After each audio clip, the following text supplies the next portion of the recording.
Meus amigos, o artigo 323, abandono de função, vem assim definido. Observem, abandonar cargo público fora dos casos permitidos em lei. Senhores, quando nós tratamos do cargo público, daquele cargo que é instituído pela administração pública, esses serviços existem porque são essenciais à população. Se eles são essenciais, se são serviços que têm que ter a continuidade, nada mais justo do que criminalizar a conduta daquele que tem um cargo público e o abandona, o deixa ao desamparo de forma desautorizada. Então, senhores, se o funcionário público, detentor desse cargo público, do serviço essencial, abandonar esse cargo, deixar ao desamparo, fora dos casos permitidos em lei, fora do momento onde esse servidor vai estar de férias, vai estar de licença, fora desses casos, isso é crime, senhores. Da detenção de 15 dias a 1 mês, porque protege-se a sociedade, protege-se a população. Se este fato resulta prejuízo, inclusive prejuízo público, a pena é maior. Se ocorre em local compreendido na faixa de fronteira, por exemplo, os postos de fiscalização na zona limítrofe com outro país, a pena é ainda maior, porque conta com relação à defesa do território. Então, essa situação relacionada ao cargo público está previsto de forma criminal. Questão da violação do sigilo funcional. Olha o 325. Revelar fato que tem ciência em razão do cargo e que deva permanecer em segredo ou facilitar-lhe a revelação. Senhores, já vimos o caso em que o cidadão, por conta de profissão, por conta da atividade profissional, ministério, etc., ofício, ele tem o dever de guardar o sigilo e se revelar, incorre em crime, não é? Citamos o caso, por exemplo, do advogado que recebe informações do cliente, se ele revelar esse sigilo, esse segredo, ele que incorre em crime.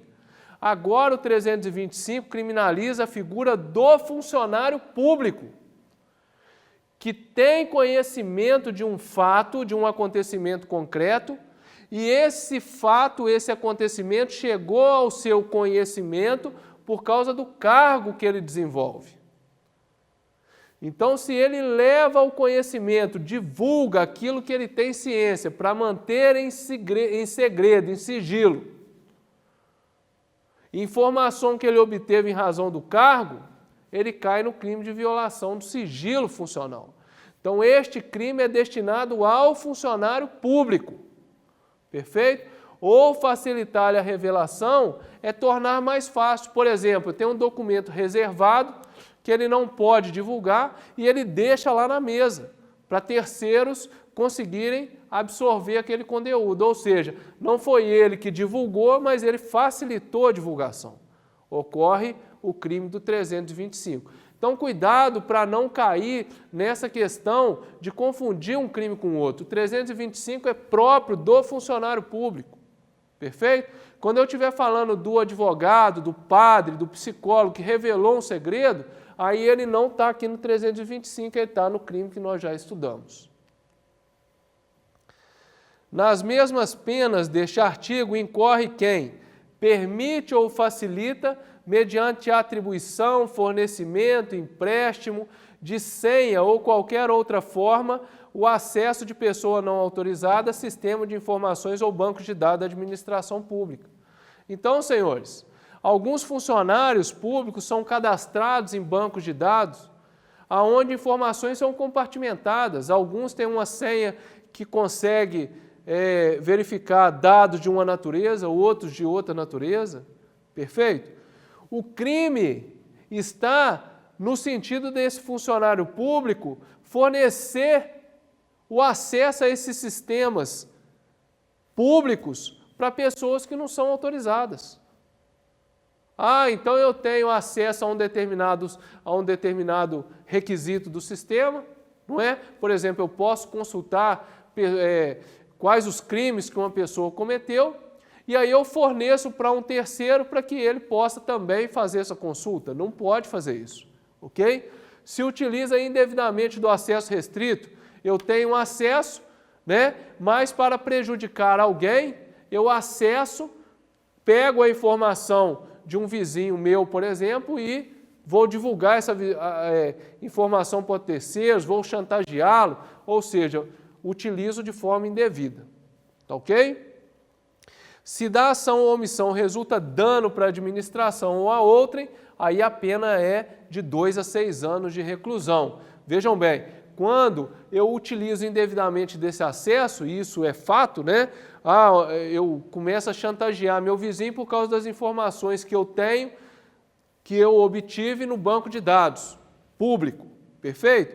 A administração, meu vizinho, vai, logicamente, levar isso ao conhecimento da justiça e vai cobrar explicações à administração, ou seja, resultou dano à administração, então a pena é maior. Vamos lá.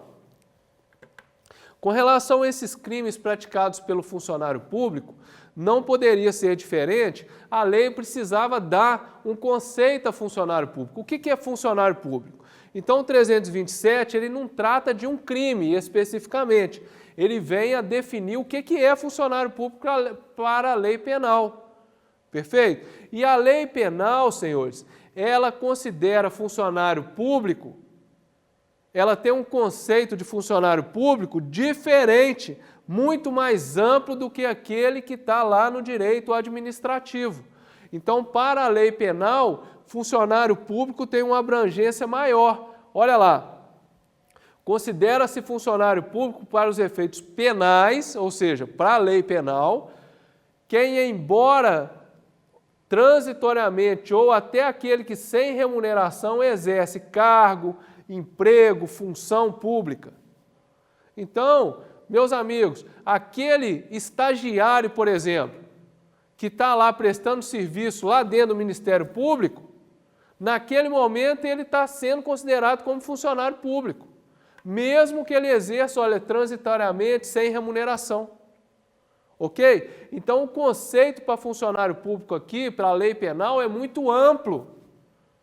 Perfeito? E está todo nesse sentido, exercendo cargo público, emprego ou qualquer outra, olha aqui, ó, função pública.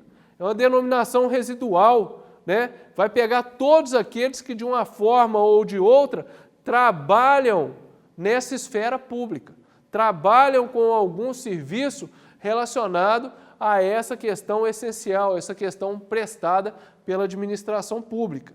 Tá ok?